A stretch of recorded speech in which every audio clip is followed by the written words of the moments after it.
रासायनिक अभिक्रिया पढ़ा रहे थे, उसके प्रकार आपको समझा रहे थे ना। रासायनिक अभिक्रिया के प्रकार आपको एडिट करवाए थे। पहला बताए थे संयोजन की अभिक्रिया। संयोजन अभिक्रिया क्या होती है बताइएगा कोई? तो सुनिए मैं बता देता हूँ।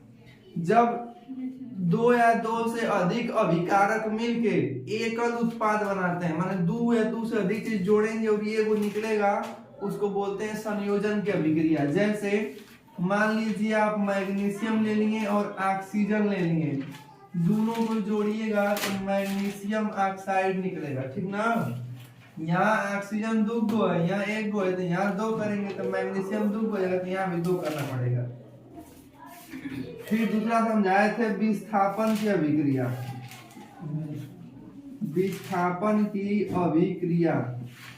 अब विस्थापन की अभिक्रिया क्या होती है कि कम क्रियाशील वाले तत्व को हटाकर अधिक क्रियाशील वाले तत्व हम क्या हो जाते हैं? स्थापित हो जाते हैं। जैसे कॉपर सल्फेट है, यहाँ पे आयरन इसको हटा देगा तो क्या हो जाएगा? आयरन सल्फेट हो जाएगा और कॉपर अलग हो जाएगा, ठीक ना। तीसरा हम आपको पढ़ा रहे थे, इसको बोलते हैं वियोजन की अभिक्रिया। क्या बोलते हैं? वियोजन की अभिक्रिया। इसमें क्या होता है कि कोई एक तत्व रहेगा, क्या रहेगा? CaCO3। अब किसी बाह्य विधि से मतलब कुछ बाहरी काम करेंगे, जैसे क्या करेंगे? इसको ऊष्मा देंगे। क्या देंगे? ऊष्मा लिखिए, चाहे इसे ट्रायंगल बना देंगे तो इसका प्रतीक होता है कि आप इसमें ऊष्मा दिए हैं। अच्छा, तीर के ऊपर लिखने का मतलब ये होता है कि इस पे कुछ न कुछ इसमें बाहरी रूप से कार्य किया गया है।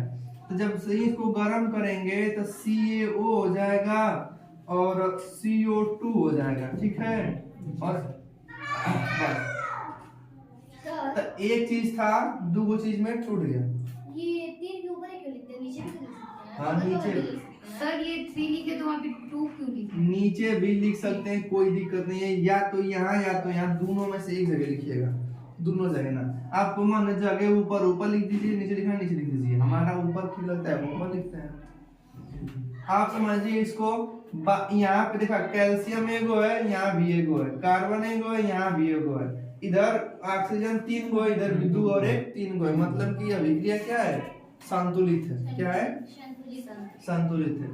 तो अब इसको हम बताए थे कि ये ऊष्मा वियोजन है, माने इसको बोले थे ऊष्मीय वियोजन की अभिक्रिया। मतलब वो अभिक्रिया जिसमें ऊष्मा देने पर अर्थात गर्म करने पर दो भागों में टूट जाती है, उसे क्या बोलते हैं? ऊष्मीय वियोजन की अभिक्रिया। अगला आपको सादा जेडी डालना था, प्रकाश अपघटन। सर जी उसमें क्षेपी यही वाला होता है क्या? नहीं वो दूसरा बताएंगे उसके आगे। कौन सा है? लिखिए अगला। प्रकाश का अपघटन। हाँ, इसी में ABCD, ये A रहेगा, ये B रहेगा।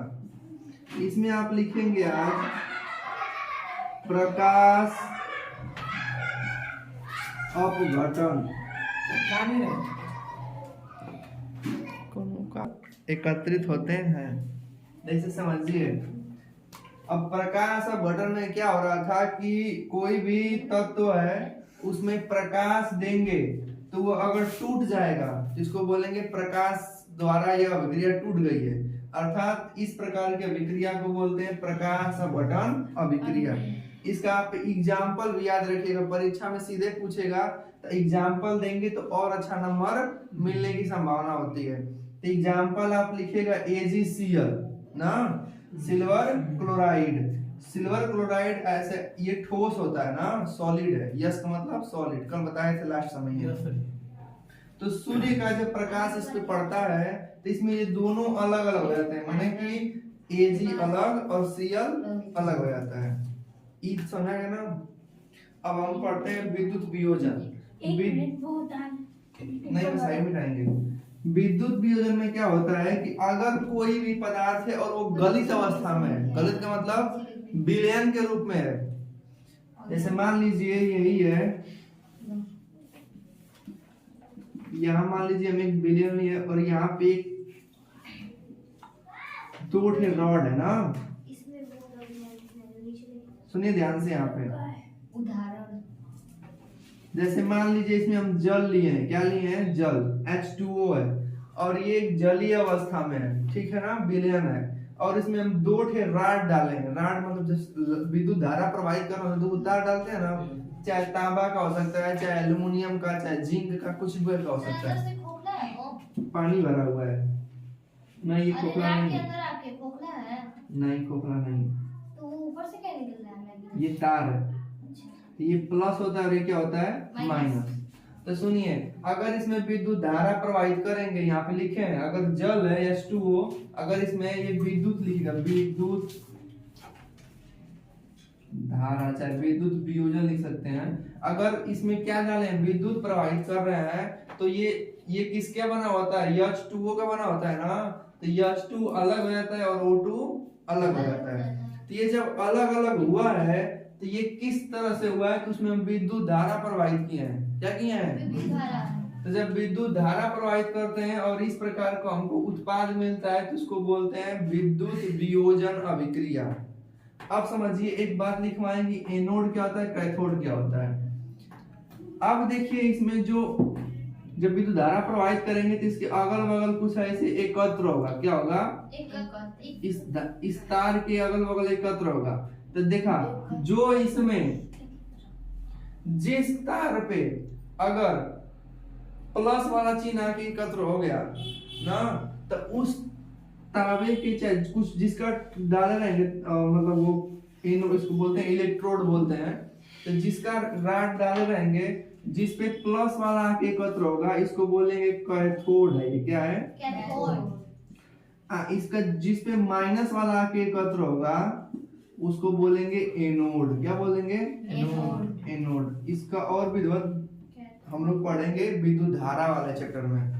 फिलहाल के लिए समझिए कि अगर 2 ठे रॉड लिए हैं और जिस बिलियन में विद्युत धारा प्रवाहित कर रहे हैं तो 2 भागों में टूटेगा।